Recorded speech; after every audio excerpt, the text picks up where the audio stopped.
ಉಪವಾಸ ಸತ್ಯಾಗ್ರಹ ಅಂತ್ಯಗೊಳಿಸಿದ್ದಕ್ಕೆ ತೀವ್ರ ಟೀಕೆಗಳು. ಟೀಕಿಸುವವರ ವಿರುದ್ಧ ಸೋನಂ ವಾಂಗ್ಚುಕ್ ಆಕ್ರೋಶ. ಡೀಲ್ ಮಾಡ್ಕೊಳ್ಬೇಕಿದ್ರೆ 26 ದಿನ ಉಪವಾಸ ಕೂಡಬೇಕಿತ್ತಾ? ಈಗ ಪ್ರಾಮಾಣಿಕತೆಯನ್ನು ಸಾಬೀತುಪಡಿಸಬೇಕಾ ಅಂತ ಕಿಡಿ.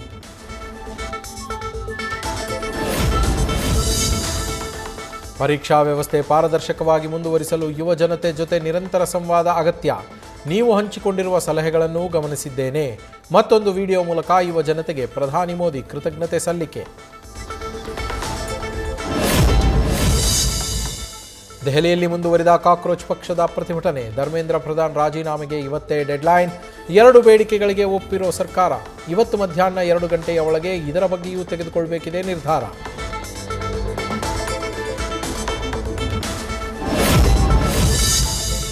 ದೆಹಲಿಯಲ್ಲಿ ಕಾಕ್ರೋಚ್ ಪ್ರತಿಭಟನೆಗೆ ರಾಜ್ಯ, ಕೇಂದ್ರ ಬಿಜೆಪಿಗೂ ಶಾಕ್. ರಾಜ್ಯದಲ್ಲೂ ಜೋರಾಗ್ತಾ ಇರುವ ವಿದ್ಯಾರ್ಥಿ ಸಂಘಟನೆಗಳ ಒಗ್ಗಟ್ಟು. ಇಲ್ಲೂ ಬಿಜೆಪಿ ವಿರುದ್ಧ ಹೋರಾಟಕ್ಕೆ ಇಳಿಯೋ ಸಾಧ್ಯತೆ ಹಿನ್ನೆಲೆ ಹೆಚ್ಚಾದ ಟೆನ್ಷನ್.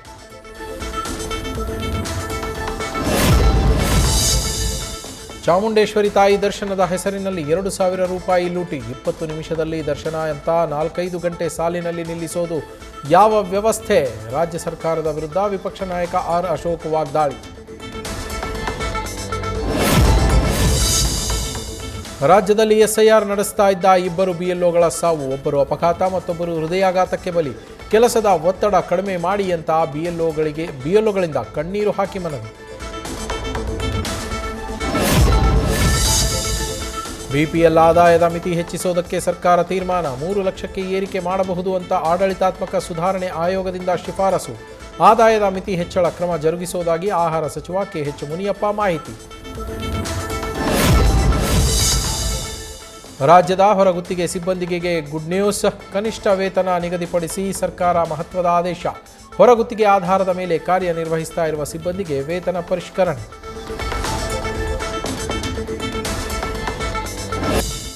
ಮಂಡ್ಯದಲ್ಲಿ ಮಾರಕಾಸ್ತ್ರಗಳಿಂದ ಕೊಚ್ಚಿ ವ್ಯಕ್ತಿಯ ಕೊಲೆ. ರುದ್ರೇಗೌಡ ಶವದ ಮೇಲೆ ಸ್ಕೂಟಿ ಹಾಕಿ ಎಸ್ಕೇಪ್ ಆದ ಹಂತಕರು.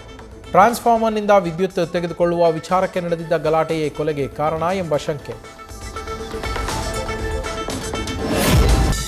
ಮಂಡ್ಯದ ನಾಗಮಂಗಲದಲ್ಲಿ 2,000 ಅಕ್ರಮ ಬಾಂಗ್ಲಾ ವಲಸಿಗರು. ಕೋಳಿ ಫಾರ್ಮ್ ಕೈಗಾರಿಕಾ ಪ್ರದೇಶಗಳಲ್ಲಿ ಕಾರ್ಮಿಕರಾಗಿ ಕೆಲಸ. ಆರ್ಟಿಐ ಕಾರ್ಯಕರ್ತ ರವೀಂದ್ರರಿಂದ ದೂರು.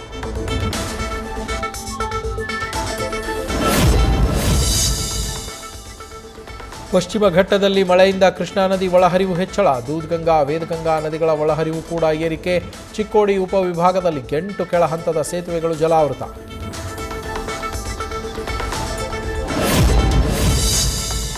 ಬೆಂಗಳೂರಿನ ಸ್ಯಾಟಲೈಟ್ ಬಳಿಯಲ್ಲಿ ಸರಣಿಯ ಅಪಘಾತ. ಬ್ರೇಕ್ ಫೇಲ್ ಆಗಿ 5-6 ವಾಹನಗಳಿಗೆ ಗುದ್ದಿದ ಮಿನಿ ಟ್ಯಾಂಕರ್. ಅದೃಷ್ಟವಶಾತ್ ಯಾವುದೇ ಪ್ರಾಣಾಪಾಯವಿಲ್ಲ. ವಾಹನಗಳು ಜಖಂ. ಹೊಸಪೇಟೆ ಬಸ್ ನಿಲ್ದಾಣಕ್ಕೆ ಭೇಟಿ ನೀಡಿದ ಉಪಲೋಕಾಯುಕ್ತ ವೀರಪ್ಪ. ವಿದ್ಯಾರ್ಥಿಗಳ ಸಮಸ್ಯೆ ಆಲಿಸಿ ಶೌಚಾಲಯ ಸ್ವಚ್ಛತೆ, ಲಗೇಜ್ ರೂಮ್, ಬೇಕರಿ ಪರಿಶೀಲನೆ. ವಿದ್ಯಾರ್ಥಿಗಳಿಗೆ ಬಸ್ ವ್ಯವಸ್ಥೆ ಮಾಡೋದಕ್ಕೆ ಅಧಿಕಾರಿಗಳಿಗೆ ಸೂಚನೆ.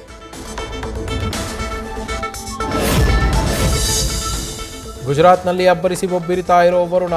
ಮೇಘರ್ಹಳ್ಳಿಯಲ್ಲಿ ಸಿಲುಕಿದ್ದವರ ರಕ್ಷಣೆ. ಇಂಡಿಯಾ ಕೋಸ್ಟ್ ಗಾರ್ಡ್ ತಂಡದಿಂದ ರಕ್ಷಣಾ ಕಾರ್ಯಾಚರಣೆ.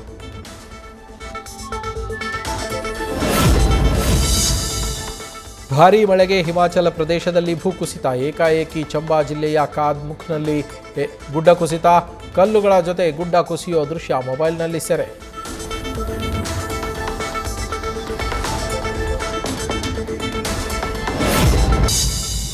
ಟೀಮ್ ಇಂಡಿಯಾಗೆ 2026 ಏಷ್ಯನ್ ಗೇಮ್ಸ್ ಕ್ರಿಕೆಟ್ನಲ್ಲಿ ಕ್ವಾರ್ಟರ್ ಫೈನಲ್ ನೇರ ಪ್ರವೇಶ. ಪಾಕಿಸ್ತಾನ, ಶ್ರೀಲಂಕಾ, ಬಾಂಗ್ಲಾದೇಶ ತಂಡಕ್ಕೂ ಕ್ವಾರ್ಟರ್ ಫೈನಲ್ಗೆ ನೇರ ಪ್ರವೇಶ.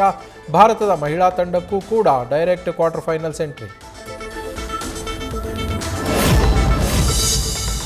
ನಿನ್ನೆ ರಿಲೀಸ್ ಆಗಬೇಕಿದ್ದ ರಾಮಾಯಣ ಟ್ರೇಲರ್ ಮುಂದೂಡಿಕೆ. ಟ್ರೇಲರ್ ಪೋಸ್ಟ್ಪೋನ್ ಆಗಲು ಕಾರಣ ನೀಟ್ ಪ್ರತಿಭಟನೆಯಲ್ಲ, Spider Man brand new day ಸಿನಿಮಾದ ಜೊತೆಗೆ ಅಟ್ಯಾಚ್ ಆಗಲಿದೆ ಟ್ರೇಲರ್. ಗಿಲ್ಲಿ ನಟ ನಟಿಸ್ತಾ ಇರುವ ಪಳಾರ್ ಸಿನಿಮಾದ ಫಸ್ಟ್ ಶೆಡ್ಯೂಲ್ ಕಂಪ್ಲೀಟ್. ಪಳಾರ್ ಸಿನಿಮಾ ಚಿತ್ರೀಕರಣದ ಒಂದಷ್ಟು ವಿಡಿಯೋ ವೈರಲ್. ಸಿನಿಮಾಗೆ Chandramohan action cut. News first ನಿರ್ಭೀತಿಯಿಂದ ನಿಮ್ಮ ಪರವಾಗಿ.